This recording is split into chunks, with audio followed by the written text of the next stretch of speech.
Stop. Don't scroll. Look at this photograph. A woman, smiling, teaching. 47,000 people watching her every word. Now look closer. That woman has been dead for 18 months. Not physically. She didn't die in a hospital or a car accident or any of the ways the world usually takes people. She died the way the most devastating deaths happen. Quietly, deliberately, at the hands of someone who convinced her that disappearing was the same thing as being saved. Her name was Margot Chun, and the woman in that photograph, the one with 47,000 followers and a growing online following and a face that matches Margot's down to the bone structure. That woman is not her. But here is what will keep you awake tonight. Margot Chun is sitting in a coffee shop right now, looking at that photograph on a stranger's phone, and she is the only person in the world who can prove it. The question is whether she is brave enough to try. And the answer to that question begins not 18 months ago, not 4 years ago, but in an abandoned warehouse on the outskirts of Portland at 9 in the evening, where a woman with a scar on her face and 2 years of running behind her is about to tell her something that will shatter the last stable thing she thought she knew about herself. Stay with this story, because by the time it ends, you will never think about identity the same way again. The Uber driver asks twice if she is sure about the address. She says yes both times. He leaves faster than she would like, and she stands alone in the dark outside a warehouse, with one flickering light on the ground floor, and every remaining instinct she is telling her this is exactly the kind of place a story ends badly. She goes in anyway, because she has run out of safe places and run out of people who don't want something from her, and the woman who contacted her claims to have answers, and at this point answers are worth more than safety. The woman who steps out of the shadows is mid-20s. Dark hair, thin in the way that 2 years of running on adrenaline and not enough sleep makes a person thin. There is a scar on her left cheek that has settled into the skin with the quiet permanence of something that healed without anyone particularly caring how it healed.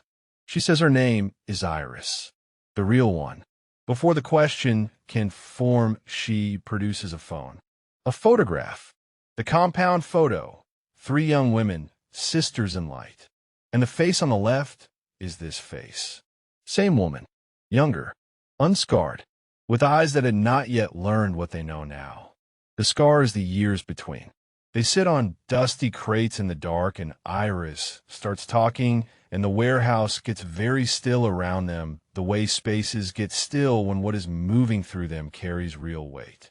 The night Margot was taken, the footage she has watched over and over, herself screaming and fighting and being forced toward a van that had not been a kidnapping in its original form. It had been an escape plan, coordinated, planned across months. Margot and Daniel and one person on the inside creating a distraction at the critical moment. That inside person was Iris. But Margot had gotten cold feet, had told Daniel she could not do it, could not walk out on the people who had nobody else, had looked around at the compound and asked herself who protects them if I leave, and that question had been enough to stop her. Daniel had not stopped. Iris had gotten 3 months of isolation and a scar on her cheek in exile, and had been running ever since from an organization that considers a loose thread a liability worth eliminating. The woman on the dusty crate absorbs this without performing a reaction. She has learned to sit with things that require more than a first response. She processes it the way a person processes the news that the story they believed was entirely about their victimization was also, in part, about their own agency being overridden by someone who decided he knew better. There is a specific fracture that happens in that moment. The kind that does not bleed, but goes deep. Iris watches her, and it does not fill the silence. Then she says the next thing. The next thing is worse. Daniel's feelings, she says quietly, have never been what he presented them as. Not since they were teenagers. The ascendancy's rules contained them, suppressed them, gave them nowhere to go except inward, where they calcified over years from something that might have been love into something that functions much more like ownership. When Daniel left the cult and began watching Margot from the outside, watching her become more perfectly shaped by Mother Grace's hands with every passing month, something in him had built a plan. Not a rescue in the pure sense, a reconstruction. Remove her from the system destroying her, and then build the version of her that could finally love him back the way he had always needed to be loved. Margot says that is insane. Iris says it is the truth. Then she says the part that lands heaviest of all, that somewhere underneath the screaming in that parking lot, some part of Margot had understood this, had fought not only against being taken, but against what waited on the other side of being taken. Had known, in a wordless way, that people sometimes know things before language catches up, exactly where this was going and what it was going to cost her. The internal collapse that follows is quiet and total, not the dramatic kind, the specific kind that happens when the last stable version of your own story gets revised. She asks Iris what she wants. Iris opens a laptop. The screen fills with files. Video testimonies, financial records, medical documentation, 2 years of a woman building a case while running for her life. She wants to take them all down, she says. Mother Grace, Daniel, the entire system. Not through the FBI's careful bureaucratic timeline that produces results in years if it produces them at all. Public, loud, documentary. The kind of exposure an organization cannot manage or bury or outlast. She needs Margot for it, the golden child, the only person who's been on both sides of this, the only voice that carries enough weight to make people stop and keep stopping. Margot is about to respond when she sees it. Her name on a file, her own medical records. She asks to see it. Iris hesitates in a way that makes the asking more urgent. She presses. The file opens. And here's where this story stops being about a cult and starts being about something that lives inside all of us. The diagnosis is from 2019. Dissociative identity disorder. Complex PTSD. Depression. The treatment notes describe 3 distinct psychological states. Margot, compliant and desperate for approval, shaped perfectly for purpose. A second state referred to only as M, resistant, furious, impossible to use. And a third, Maya, described as the patient's idealized self. Passive, peaceful, an identity that surfaced during periods of extreme stress as an imagined alternative to the life being lived. A parallel existence the mind had constructed as a refuge when the real one became unsurvivable. Treatment goal written clearly at the bottom. Not heal, not integrate. Reinforce Margot. Suppress the others. She reads it twice. Sets the laptop on the crate. Looks at the middle distance and breathes with the careful deliberateness of a person managing something that wants to become a collapse. She asks about Maya, about the third state. Iris speaks slowly with the care of someone who understands the weight of what the word are going to do when they land. Maya was an escape, she says. When the real life became unbearable, the mind built a parallel one and retreated into it. An apartment, a job, a normal, unremarkable, safe, beautiful life that asked nothing of anyone and offered shelter from everything happening outside. Daniel had not invented Maya. He had found her already living inside the person he was trying to save, had recognized her, had decided she was the version worth keeping, had not built a new person from nothing, had strengthened one door and methodically sealed all the others. The woman on the warehouse floor gets up and paces because the alternative is the floor and she is not ready for the floor. She says she does not know who she is. She says she cannot find the border between her real thoughts and her programmed ones, her genuine feelings and her learned responses. She says she does not know which part of herself is talking right now and whether the thing talking can be trusted. Iris lets her pace. Then she says something that cuts through all of it. She says it is real. All of it. The different modes are not different people. They're the same person doing whatever was necessary to still be alive for the next moment. The brain did not break. It improvised. It built flexibility where rigidity would have meant destruction. Integration is not choosing one and deleting the others. Daniel deleted, Mother Grace deleted, and look what that produced. Integration is gathering. Every survival mode and every refuge and every rage brought back into one place and allowed to exist together as a whole person instead of a collection of convenient fragments. Real therapy, Iris says, a real specialist. That is the beginning, not exposure, not testimony, not burning anything down yet, just beginning. A pause in the dusty warehouse that has its own particular texture. Then quietly from the floor, okay. And she means it with something she does not yet have a name for, but will come to recognize as her own will, operating without permission from anyone else for the first time and longer than she can clearly remember.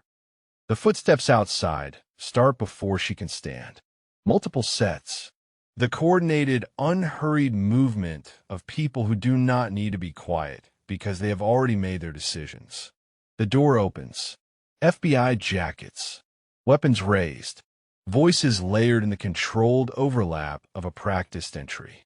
Dr. Winters steps in behind them, wearing the specific expression of a person who has convinced themselves that what they just did was the right thing and is already not entirely sure.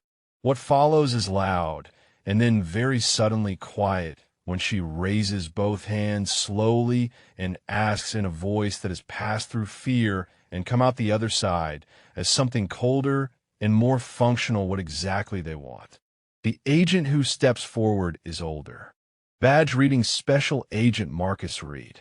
The patient delivery of a man who has explained hard things to unwilling people in many different rooms and has learned that patience lands harder than pressure. He explains protective custody. He explains the trial.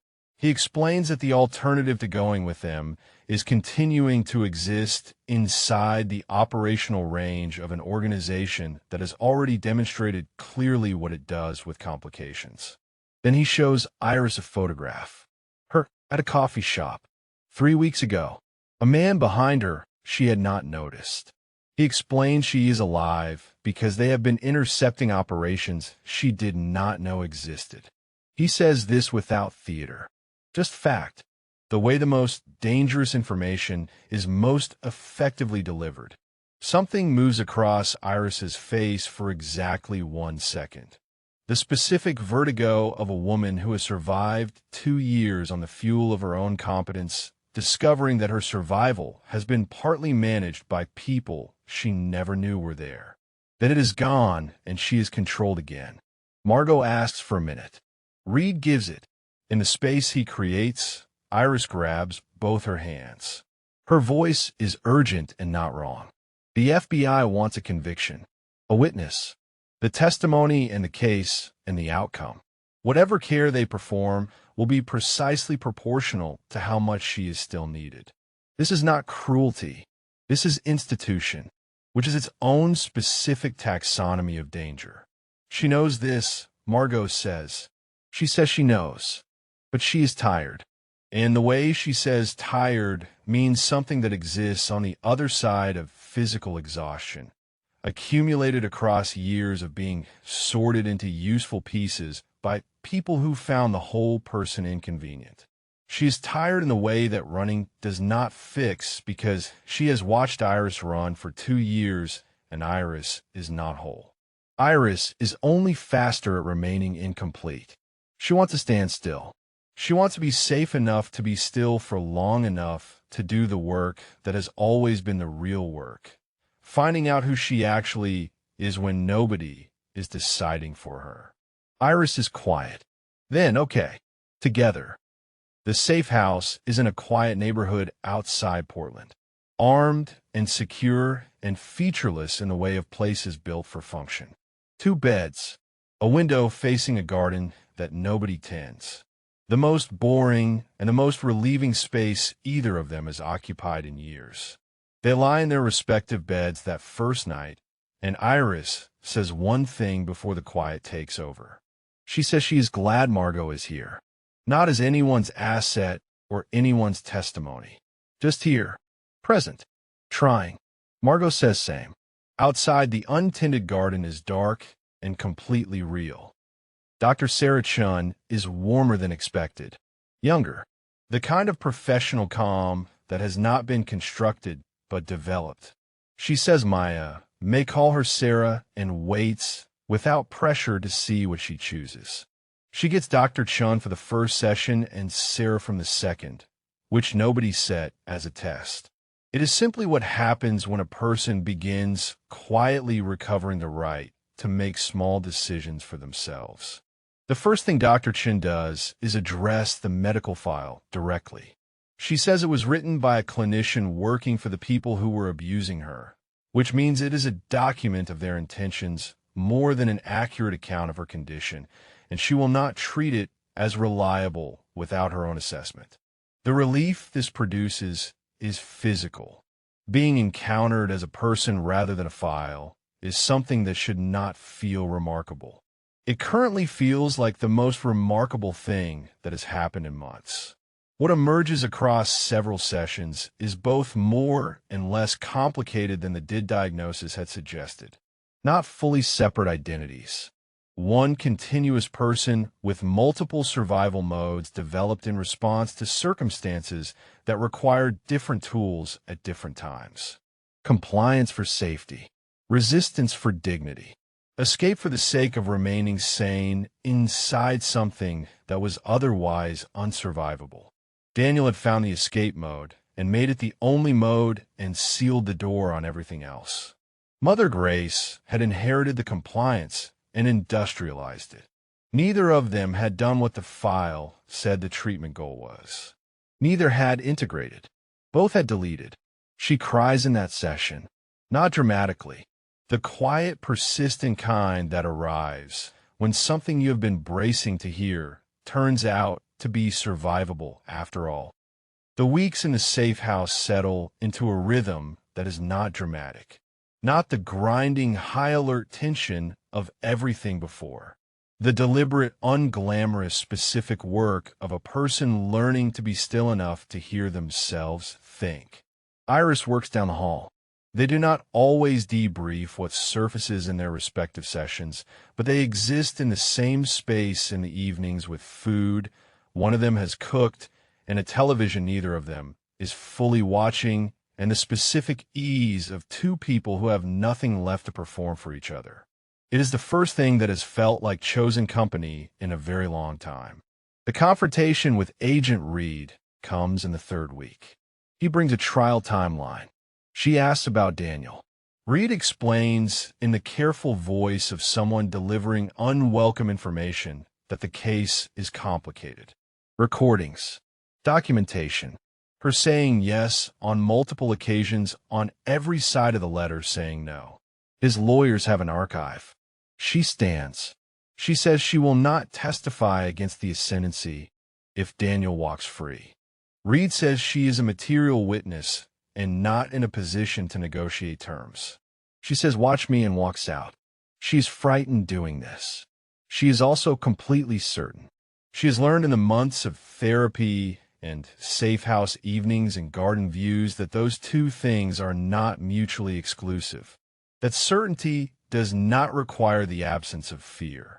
That the bravest things are almost always done afraid.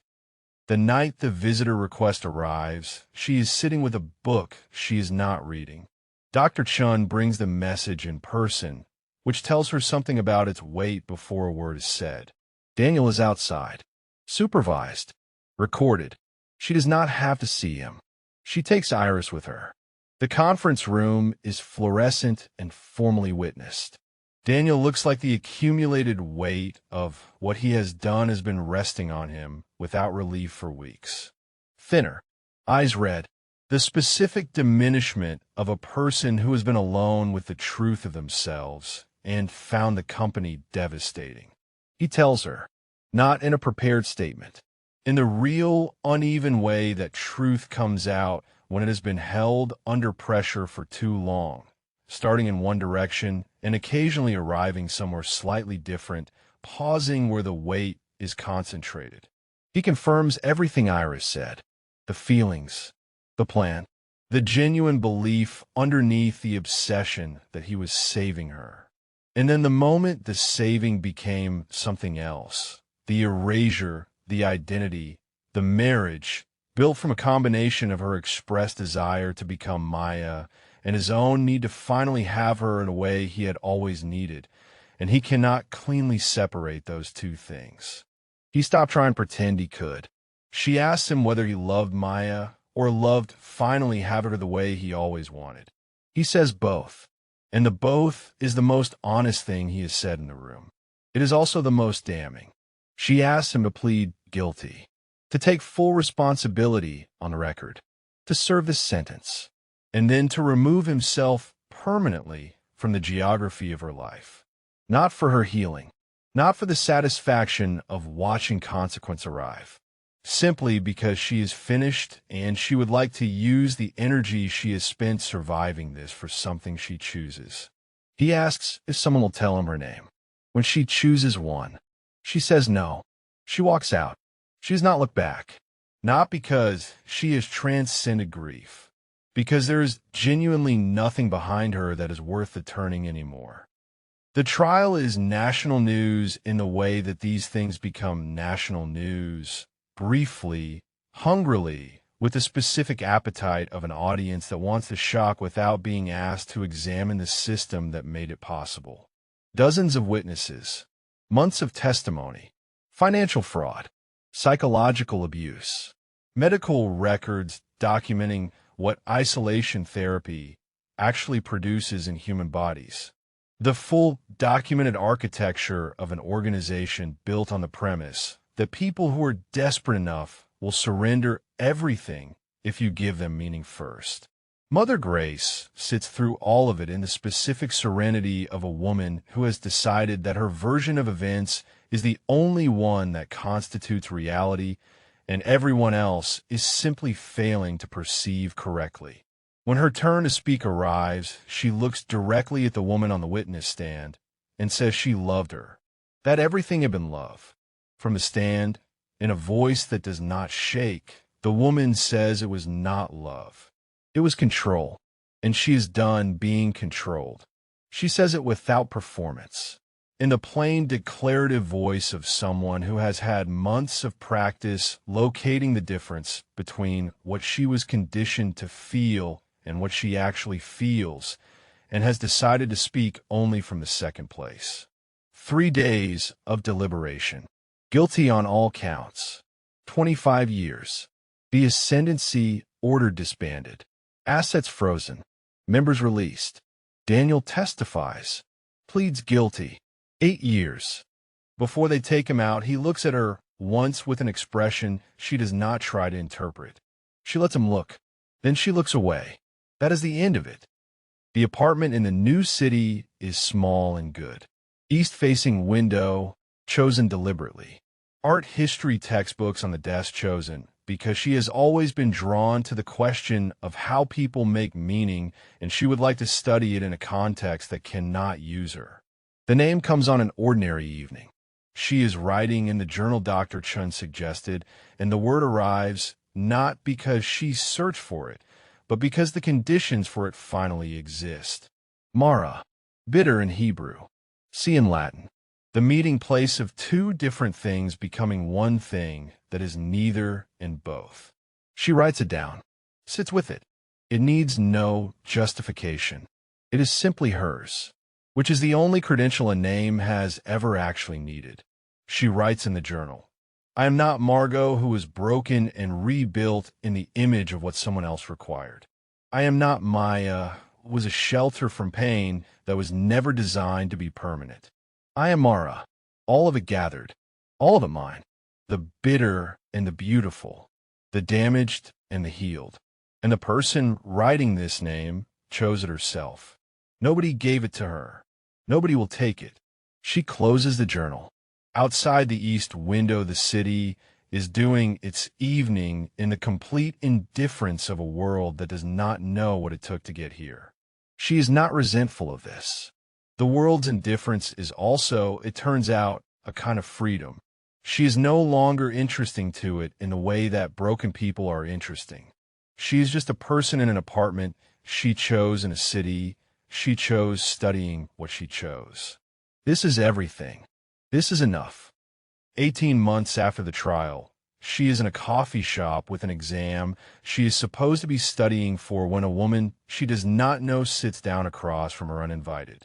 Mid-20s, dark hair, something in the face that takes Mara a moment to locate and then locates with a slow, spreading cold. The woman says, "Hi, Margot." Mara says, "I'm not." The woman says, "I know." Imada. Her name is Sophie. She was at the Ascendancy. Not during Mara's time. After. And she has something to tell her that she deserves to know. What Sophie describes in a voice low enough that it does not reach the next table is a contingency plan. Mother Grace had always known that arrest was possible, so she had prepared for it. 50 young women trained over years, studying Margot Chun, her mannerisms, her story, her face, her teachings, the way she moved through a room, learning to inhabit her identity with enough accuracy that from the outside, in a social media post, in an online session, from the distance that screens provide, the difference would not be visible. The Ascendancy had not disbanded. It had dispersed. 12 states, smaller cells, different names, and the same interior architecture operating underneath the radar of the investigation that had only ever surfaced the Oregon compound. And somewhere inside that network, a woman wearing Mara's face and Mara's name is gathering people who are desperate enough to believe in something. Sophie turns her phone around. Username, Margot_Chin_Enlightenment. 47,000 followers. 6 months of posts. Online sessions. Testimonials from people who are being pulled into a current they do not yet know they are inside. Sophie says she got out, rejected the training, came here because Mara deserved to know. Then she stands and leaves with the quiet urgency of someone who has done the thing they came to do and needs to not be here anymore. Mara sits alone with the phone screen glowing in front of her. 47,000 people. She thinks about who she was in that mall, in the compound, on the warehouse floor, on the witness stand, in the therapy room, learning to locate the border between conditioned response and genuine self. In the apartment, writing a name she chose in a journal nobody told her to keep. She thinks about 50 women who were handed her story like a costume and told to inhabit it. Some of them are still inside. Some of them are looking for the door right now and don't know exists. She was once a person who didn't know the door existed. She remembers exactly what that felt like. She remembers exactly what she would have needed to hear. She closes the exam notes. She opens a new document. One line at the top. Asterisk, my name is Mara. And this is what actually happened. Asterisk. She begins to write. Not for the FBI. Not for a documentary. Not for anyone's case or timeline or agenda. She writes because her name is being used to pull people into the same current that almost swallowed her whole. And she's the only person alive with the specific knowledge of what that current looks like from the inside and what it costs and what exists on the other side of it if you survive. She writes because she spent years being other people's instrument, and she has decided in the quiet, irrevocable way of a person who has finally run out of reasons to wait, that the only thing she will be used for from this point forward is the truth. She writes until the coffee shop closes and the chairs are being stacked around her, and the screen in front of her is full of words that belong entirely to no one but herself. She saves the document. She sends Iris a message. Asterisk, we need to talk. Not running this time. Fighting, asterisk. Three dots. Then, finally, she puts the phone in her pocket. She puts on her coat. She steps out into a city that does not know what is coming. She is not the golden child. She is not the puppet or the witness or the warning or the weapon. She is Mara. She chose that name herself, and she is only just beginning to use it. If this story kept you here from the first frame to this one, you already know this is exactly the kind of channel that was built for you. Subscribe. Share this with someone who needs to hear it. And drop one word in the comments. Just one word for what Mara's story made you feel. Because sometimes one word is enough to know you are never alone in it.